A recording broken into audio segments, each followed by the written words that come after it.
जय श्री कृष्णा।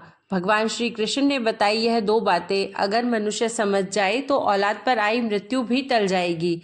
तो चलिए जानते हैं, पर उससे पहले अगर आपको वीडियो पसंद आए तो वीडियो को लाइक करें और चैनल को सब्सक्राइब ज़रूर करें। तो चलिए अब कथा आरंभ करते हैं। एक बार की बात है, भगवान श्री कृष्ण गोकुल में राजभवन में विश्राम कर रहे थे। तभी वहां पर सत्यभामा पहुंच जाती है। सत्यभामा को देखकर भगवान श्री कृष्ण कहते हैं, हे देवी, आइए, आपका स्वागत है। आज आपका किस प्रयोजन से आगमन हुआ है? तब सत्यभामा कहती है, हे प्रभु, मेरे मन में एक प्रश्न उठ रहा था, सो इसी के उत्तर को प्राप्त करने हेतु आई हूँ। तब भगवान श्री कृष्ण कहते हैं, हे देवी सत्यभामा, आपके मन में जो भी प्रश्न है आप निसंकोच होकर पूछ लीजिए। आपके प्रश्नों का उत्तर हम अवश्य देंगे। तब सत्यभामा कहती है, हे प्रभु, वह कौन सी दो बातें हैं जो मनुष्य समझ जाए तो औलाद पर आई मृत्यु भी टाल सकते हैं? तब भगवान श्री कृष्ण कहते हैं, हे देवी, आपको मैं एक अत्यंत पवित्र कथा सुनाता हूँ, जिसको सुनने के बाद आपको आपके सभी प्रश्नों के उत्तर मिल जाएंगे। तब देवी सत्यभामा कहती है, हे प्रभु, आप इस कथा को सुनाइए। मैं मन और ध्यान लगाकर इस कथा को पूरा सुनूंगी। भगवान श्री कृष्ण कहते हैं, जो व्यक्ति इस कथा को पूरा सुनता है वह मनुष्य समझ जाता है कि वह कौन सी दो बातें हैं जो औलाद पर आई मृत्यु भी टाल सकती है। भगवान श्री कृष्ण कहते हैं, हे सत्यभामा, प्राचीन काल की बात है, एक काशी नाम की प्रसिद्ध नगरी है जिसे महादेव की नगरी कहा जाता है और काशी को देव नगरी के रूप में भी पूजा जाता है। उस काशी नगरी में देववर्मा नाम के एक राजा हुआ करते थे। राजा देववर्मा बहुत ही धर्मात्मा व्यक्ति थे। राजा देववर्मा की पत्नी बड़ी ही पतिव्रता और संस्कारी रानी थी। रानी का नाम था गायत्री देवी। वे दोनों पति पत्नी भगवान भोले बाबा के बहुत बड़े भक्त थे। भगवान भोले बाबा की आराधना करने के लिए मंदिर में जाना उनका प्रतिदिन का कार्य था। राजा देववर्मा धर्मपूर्वक अपने राज्य का संचालन कर रहे थे। राजा के राज्य में कोई भी व्यक्ति दुखी नहीं था। समस्त जनता सुख और वैभव से संपन्न थी। चारों तरफ खुशियां ही खुशियां थी। तब भगवान श्री कृष्ण कहते हैं, हे सत्यभामा, इसी प्रकार धीरे धीरे कुछ समय बीत गया, परंतु राजा के यहाँ कोई संतान पैदा नहीं हुई। राजा की आयु ढल चुकी थी, लेकिन उनके घर में अभी भी कोई बालक पैदा नहीं हुआ था। एक दिन की बात है, सुबह सुबह महाराज अपने नगर की एक प्रसिद्ध गली से निकलकर जा रहे थे और उधर से एक झाड़ू वाली गली में झाड़ू लगा रही थी। जब वह स्त्री राजा को आते हुए देखी तो वह स्त्री अपने स्थान पर मुंह फेर कर खड़ी हो गई। उसका ऐसा व्यवहार देखकर राजा देववर्मा को अच्छा नहीं लगा।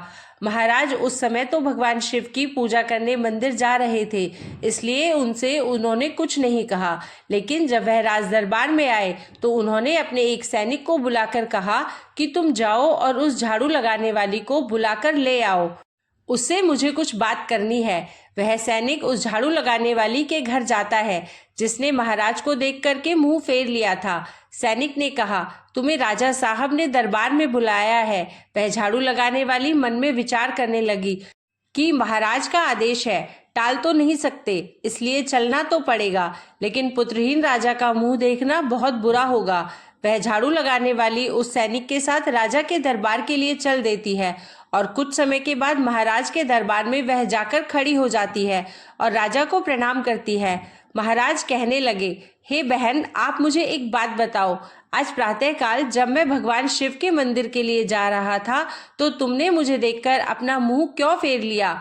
तब वह महिला कहती है, हे महाराज, आप भले ही मुझे मृत्यु दंड दे दो तो भी मुझे कोई ऐतराज नहीं है, परंतु मैं सत्य ही बोलूंगी। हे महाराज, आपके यहाँ तो परम विद्वान और श्रेष्ठ महर्षि राजपुरोहित सब विद्यमान हैं। अगर मैं गलत बोलूं तो आप उनसे पूछ लीजिएगा। सुबह सुबह आपका कोई मुंह देख लेता है तो उसका पूरा दिन खराब हो जाता है, क्योंकि आप संतानहीन राजा हैं। इसलिए मैं आपको देख करके अपना मुंह फेर लिया था। राजा देववर्मा इस बात को सुनकर के बड़े अचंभित हुए। मन में विचार करने लगे कि यह स्त्री तो बिल्कुल सही कह रही है। यदि किसी नगर का राजा पुत्रहीन है तो यह वास्तव में अच्छा नहीं है। आगे भगवान श्री कृष्ण कहते हैं, हे देवी सत्यभामा, राजा ने उस झाड़ू वाली को उसके घर भेज दिया और मन में विचार करने लगे कि अब तो मुझे भगवान शिव के यहाँ जाकर एक पुत्र प्राप्ति यज्ञ करना चाहिए। ऐसा विचार करके राजा अपने महल में आए और अपनी महारानी से कहने लगे कि हे रानी, हमारे नगर के लोगों को हमारा मुंह देखने से बहुत तकलीफ होती है, क्योंकि हम संतानहीन हैं, हमारी कोई संतान नहीं है। चलिए भगवान शिव के दरबार में चलते हैं और भगवान भोलेनाथ से आराधना करेंगे कि वह हमें एक पुत्र प्रदान करे।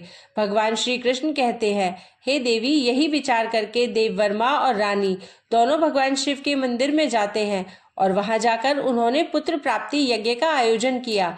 अब राजा रानी के पुत्र प्राप्ति यज्ञ करने पर भी संतान उत्पन्न ना हुई। राजा का पुत्र प्राप्ति यज्ञ भी निष्फल हो गया। इधर जो यज्ञ करने वाला पंडित था वह भी यह जानकर बड़ा चिंतित हुआ कि आज तक मैंने जितने भी यज्ञ करवाए हैं कोई भी यज्ञ निष्फल नहीं गया है। लगता है राजा का भाग्य ही खोटा है। राजा के भाग्य में भगवान ने कोई संतान लिखी ही नहीं है, इसलिए तो पुत्र प्राप्ति यज्ञ निष्फल हो गया। श्री कृष्ण कहते हैं, हे देवी सत्यभामा, राजा देववर्मा भी बड़ा धैर्यवान था। इस बात से राजा बिल्कुल भी विचलित नहीं हुआ। राजा बड़ा ही धैर्य धारण करने वाला था।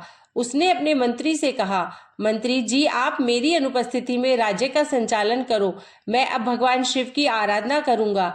ऐसा निश्चय करके राजा भगवान शिव के मंदिर में बैठकर उनकी तपस्या करने लगते हैं और इस तरह से धीरे धीरे तपस्या करते हुए राजा को 1 साल गुजर जाता है। इधर भगवान शिव भी सोचने लगे कि मुझे अब इस भक्त के पास जाना चाहिए।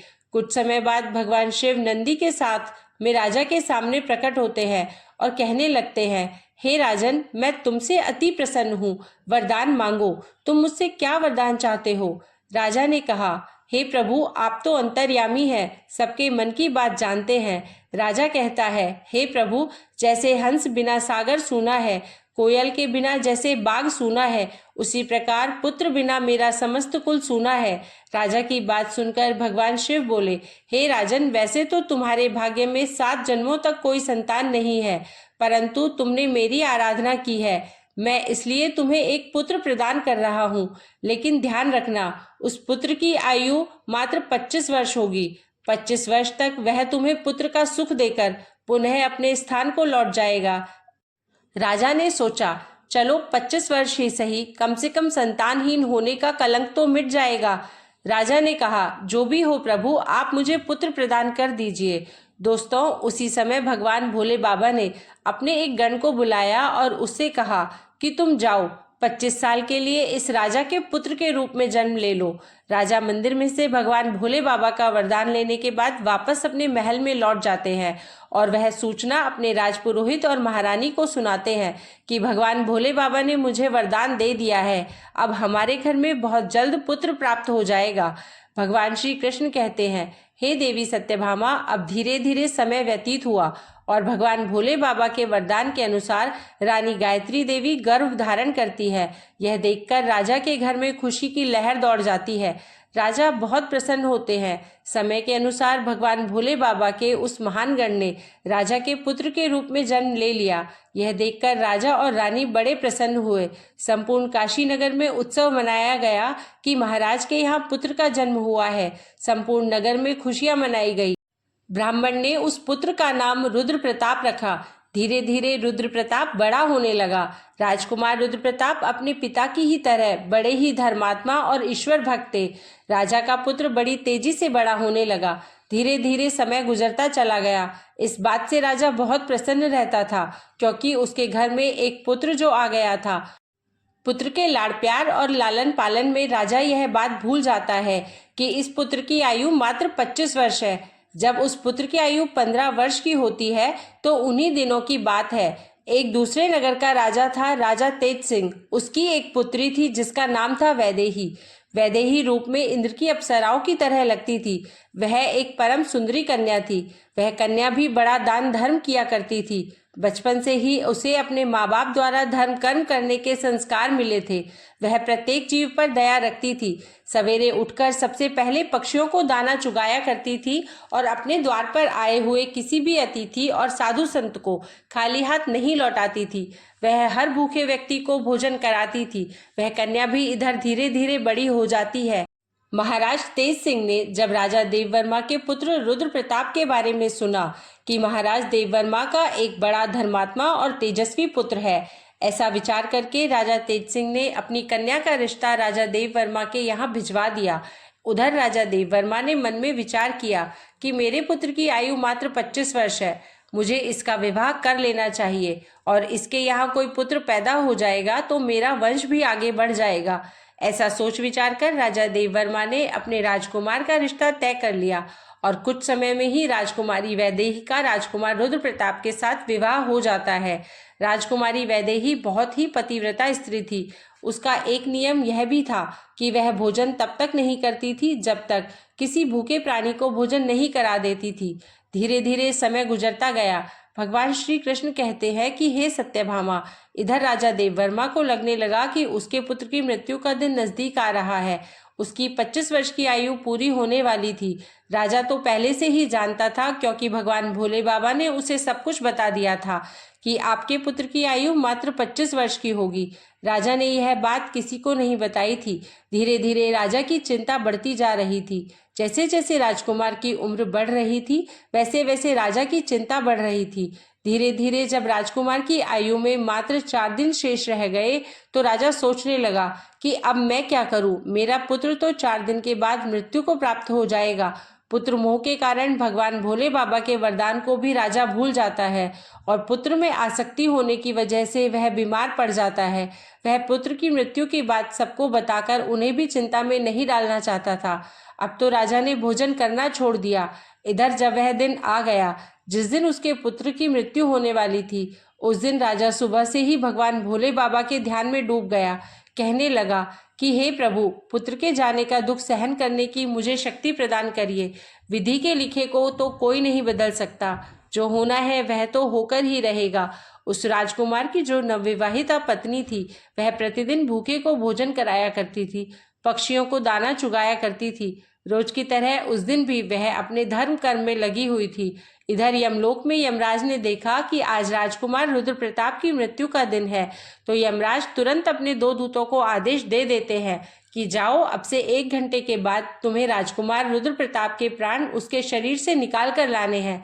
राजकुमार रुद्र प्रताप के प्राण तुम ऐसे नहीं निकाल सकते।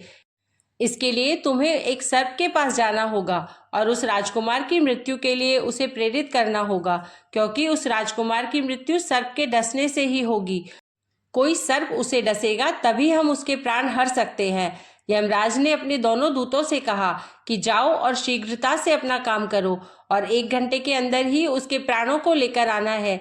यमराज की आज्ञा पाते ही 2 यमदूत राजकुमार रुद्र प्रताप के प्राण लेने के लिए चल दिए और उधर यमराज की माया से प्रेरित होकर एक सर्प मन में विचार करने लगा कि आज मुझे राजमहल में प्रवेश करना चाहिए और राजमहल में मुझे घूमकर देखना चाहिए। अब तो वह सर्प घूमता घूमता चला जा रहा था और वह राजा के राजमहल में प्रवेश कर गया। अब वह सर्प तो यमराज से प्रेरित था, इसलिए घूमता हुआ वह राजकुमार के बिस्तर के पास पहुंच जाता है। जहां राजकुमार सोता था वहां जाकर राजकुमार के बिस्तर के पास बैठ जाता है। यमराज के दोनों दूत राजमहल के द्वार पर खड़े हो जाते हैं और समय पूरा होने का इंतजार करने लगते हैं। सोचते हैं कि 1 घंटे का समय कब समाप्त होगा, कब यह नाग उस राजकुमार को डसेगा, तब हम उसके प्राणों को लेकर यमलोक चले जाएंगे।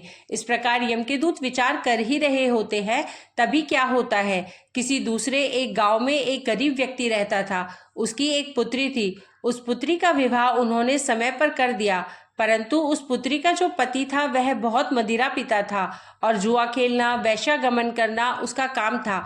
इसलिए वह उस गरीब दंपत्ति की पुत्री को हमेशा परेशान किया करता था, उसको मारता पीटता था, उसे घर से निकालना चाहता था। उस गरीब दंपत्ति की पुत्री वहां अपने पति के साथ कुछ समय तक रही।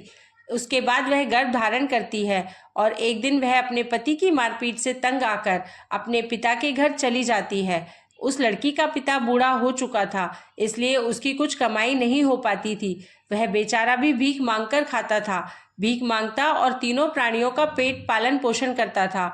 इधर जब 9 माह का समय पूरा हुआ तो उसकी पुत्री ने एक पुत्र को जन्म दिया और पुत्र को जन्म देने के बाद उसे बहुत तेज भूख लगी और भोजन की आवश्यकता पड़ी, क्योंकि जो प्रसव काल की भूख होती है वह बहुत तेज होती है। अब वह अपने पिता से भोजन मांगती है। वह बेचारा गरीब ब्राह्मण भोजन लेने के लिए आसपास के गांव में चला जाता है, लेकिन उसके रोज रोज मांगने के कारण उसको लोग भीख भी नहीं देते हैं और उस गरीब को कोई भी खाने को भोजन नहीं देता है। उधर उस लड़की की भूख उसे बहुत बेचैन करती जा रही थी, तो वह लड़की अपने पिता से कहने लगी, पिताजी, मैं भूख के मारे मरी जा रही हूँ। बिना भोजन के 3 दिन हो चुके हैं। तुम्हें कुछ भीख में मिला हो तो मुझे खाने को दे दो, नहीं तो मैं मेरे बच्चे को ही खा जाऊंगी। तब वह बूढ़ा आदमी कहता है कि हे पुत्री, तुम इस पुत्र को मत खाना, मैं आज कोशिश करता हूँ। मैं अभी भोजन मांगने के लिए कहीं जाता हूँ, अगर कहीं से कुछ मिल जाता है तो मैं तुम्हें लाकर दे दूंगा। आज मैं काशी नगर में जाऊंगा, वहाँ के जो राजा है उनके द्वार पर जाकर उनसे कुछ मांगूंगा। यदि कुछ खाने को मिला तो मैं तुम्हें लाकर अवश्य दूंगा। ऐसा विचार करके वह बूढ़ा पिता चल देता है और इधर जो राजकुमार की धर्मपत्नी वैदेही थी, वह रोजाना गरीबों को भोजन करवाती थी। उस दिन महाराज तो बीमार पड़े थे, क्योंकि पुत्र मोह के कारण वह अपने कक्ष में पड़े हुए थे, इसलिए आज उसने गरीबों को कोई भोजन तो नहीं कराया, परंतु उसने अपने पति के लिए जो भोजन बनाया था उसमें कई प्रकार के व्यंजनों से और पकवानों से सजा करके भोजन का थाल सजाकर उसने रख दिया था कि उसके पति आएंगे तो वह उन्हें भोजन करा देगी। लेकिन इतने में ही वह बूढ़ा आदमी उसके द्वार पर पहुंच जाता है। इधर राजकुमार रुद्र प्रताप की पत्नी वैदेही को द्वार पर खड़ा वह दीनहीन वृद्ध आदमी दिखाई दे जाता है और उस बूढ़े को देख करके उसे दया आ जाती है। बूढ़े आदमी ने उसकी तरफ देखा तो कहने लगा, हे बेटी, यदि मुझे इस समय कुछ भोजन मिल जाए तो तुम्हारा बड़ा एहसान होगा। रानी ने देखा कि यह कोई गरीब आदमी है जो मुझसे भोजन मांग रहा है। यह भोजन तो मैंने अपने पति के लिए बनाया है, अगर यह भोजन मैं इसे दे दूंगी तो मेरा पति क्या खाएगा। फिर उसने सोचा कि मेरे पति तो अभी आए भी नहीं है, वह अपने बीमार पिता के पास बैठे हैं।